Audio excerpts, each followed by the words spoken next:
जी नमस्कार, स्वागत है आपका। मैं हूं अविनाश भट्ट और सबसे पहले देश की आज़ादी के 76 साल हो गए हैं और आज स्वतंत्रता दिवस हम लोग बहुत हर्ष और उल्लास के साथ मना रहे हैं।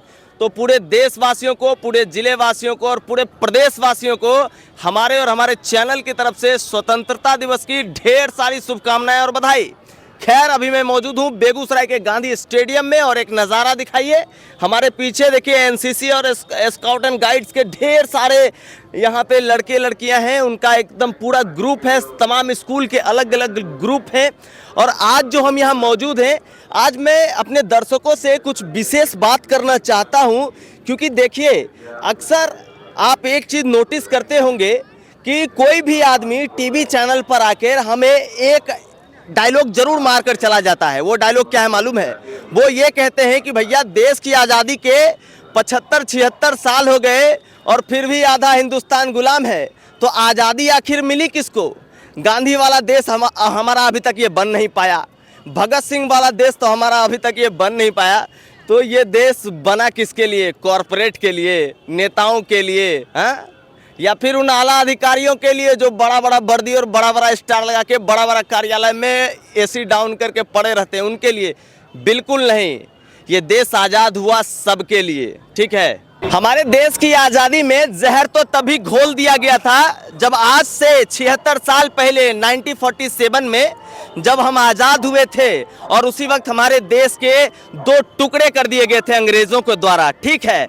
तब की जो दरार है वो हिंदू मुस्लिम वाली, वो आज तक शायद हमारे देश में सुलझ नहीं पाई, क्योंकि हमारे कुछ मुसलमान भाई अपनी स्वेच्छा से हमारे इसी मुल्क में रह गए और कुछ भाई हमारे उस पार चले गए। देखिए, भाई कह के संबोधित कर रहे हैं हमको, देशद्रोही मत कहिएगा, काहे कि वो जो टुकड़ा कट के गया था ना, वो भी कभी अपना ही था और आज तक वो नफरत की खाई हमारे हिंदुस्तान में भर नहीं पाई। और हिंदुस्तान के जो आला अधिकारी हैं, आला सीन है, जो उजला उजला कुर्ता पहन के राजनीति करते हैं, वो लोग आज तक इसी चीज पर राजनीति करते आ रहे हैं और अपने राजनीति की रोटियां सेकते आ रहे हैं।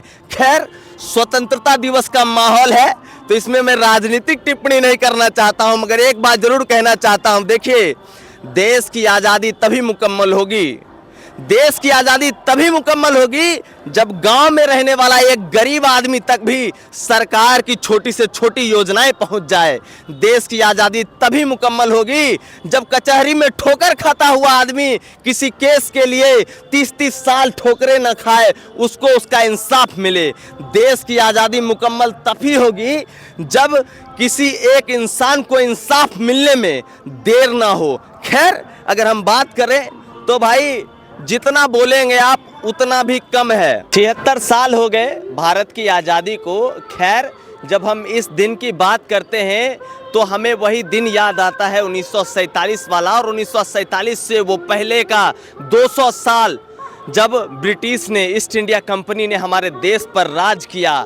और आपको एक बात बताएं, कहानियों और किस्सों को अगर सुनाने लगे ना कि हमारे क्या क्या बलिदान हुए हैं इस दिन को पाने के लिए, तो आप सुनते सुनते थक जाइएगा और मैं सुनाते सुनाते थक जाऊंगा, क्योंकि ये कहानियाँ इतनी हैं कि मैं आपको बता ही नहीं सकता।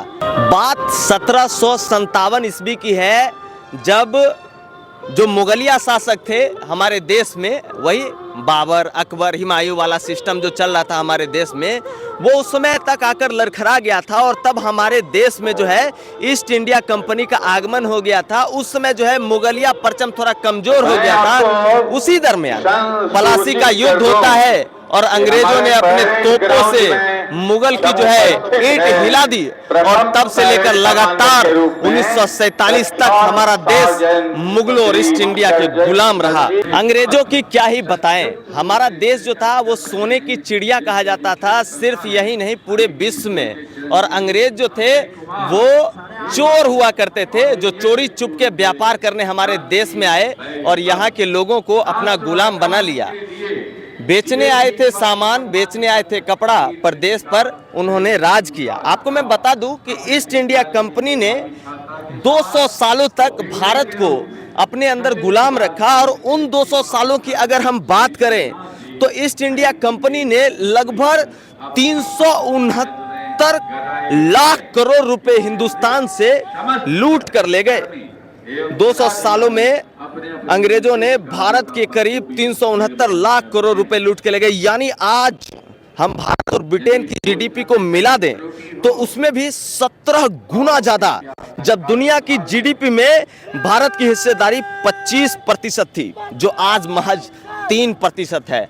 आप इस बात से अंदाजा लगा सकते हैं कि हमारा देश 200 सालों तक गुलाम रहा और उसके बाद जाकर हम आजाद हुए।